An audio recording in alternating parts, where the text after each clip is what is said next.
Bom dia, Fajardo. Bom dia, ouvinte. A repórter Dáurea Gramasco foi às ruas e ouviu perguntas que nos são feitas. E hoje nós vamos responder um questionamento feito pela dona Lúcia.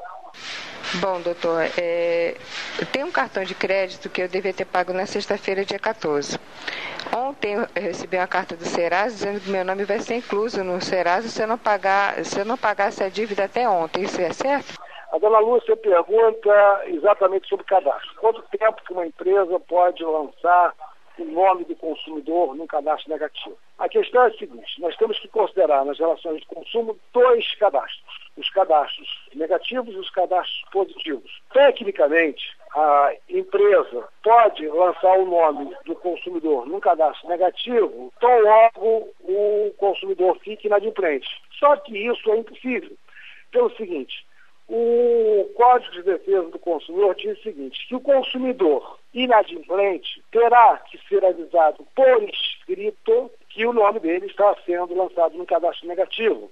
Então, na prática, já que é necessário que o consumidor seja informado por escrito de que o nome dele está indo para o cadastro negativo, isso dificilmente acontecerá antes do prazo de 15 dias. Porque se a empresa, a despeito do consumidor estar inadimplente, ousar lançar o nome desse consumidor no cadastro negativo, os dois mais conhecidos, SPC e Serasa, sem que ele, consumidor, tenha sido notificado por escrito, a empresa está lançando o nome desse consumidor indevidamente no cadastro, o que enseja a possibilidade de reclamar dano moral. Então, dona Lúcia, embora juridicamente possa, tecnicamente a empresa não deve fazer, porque poderá estar incidindo em lançamento indevido, o que causaria o chamado dano moral. Evidentemente que uma empresa notificando o consumidor de que ele poderá lançar não significa que a empresa tenha lançado. A pergunta, então, que poderia nascer era a seguinte: uma correspondência, simplesmente informando o consumidor de que ele está inadimplente, que o não pagamento em X tempo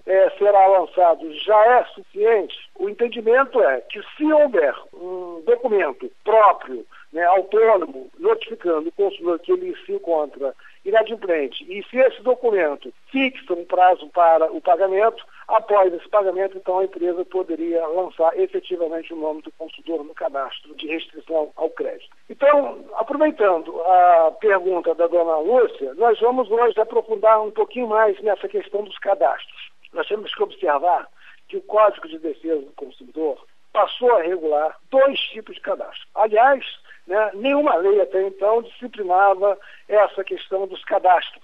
A Constituição de 88 trouxe uma novidade importante, interessante, que foi exatamente o habeas data. O que é o habeas data? Mostra informação. Mas aquelas informações se referiam a perseguidos políticos no tempo lá da ditadura, do regime de exceção, que foram fichados e catalogados pelos órgãos de repressão. Vê a Constituição e liberta a informação, mostra a informação. Mas a nossa relação aqui, o que nos interessa é a relação de consumo. Com o advento do consumidor, nós passamos a ter um instituto parecido com a habeas data, que é o direito do consumidor acessar as informações que são guardadas sobre ele nos seus cadastros, nos cadastros das empresas. E nós temos que observar duas questões aí. A empresa pode guardar informações positivas do consumidor, ou seja, aonde ele mora, quanto ganha, quantos filhos, quantas vezes comprou, enfim, informações positivas, de crédito. E a empresa ainda pode arquivar informações negativas.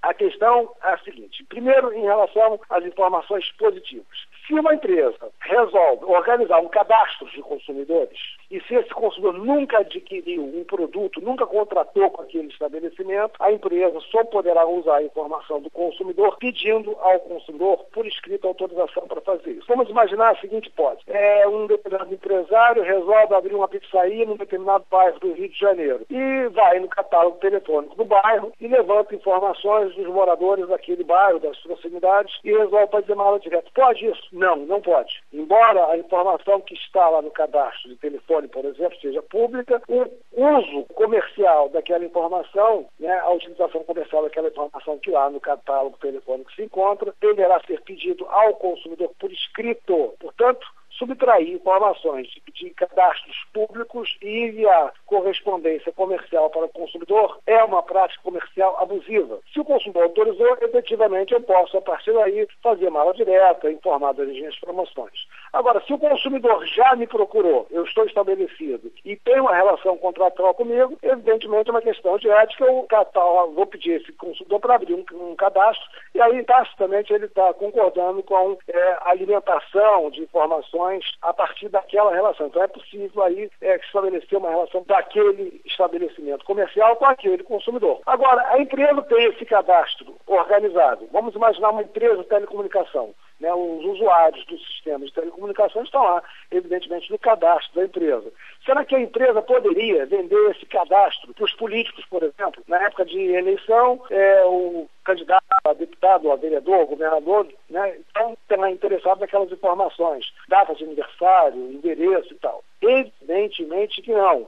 O usuário, o chamado consumidor, confia, e confiou naquela empresa, e qualquer uso indevido daquela informação afronta os direitos do consumidor.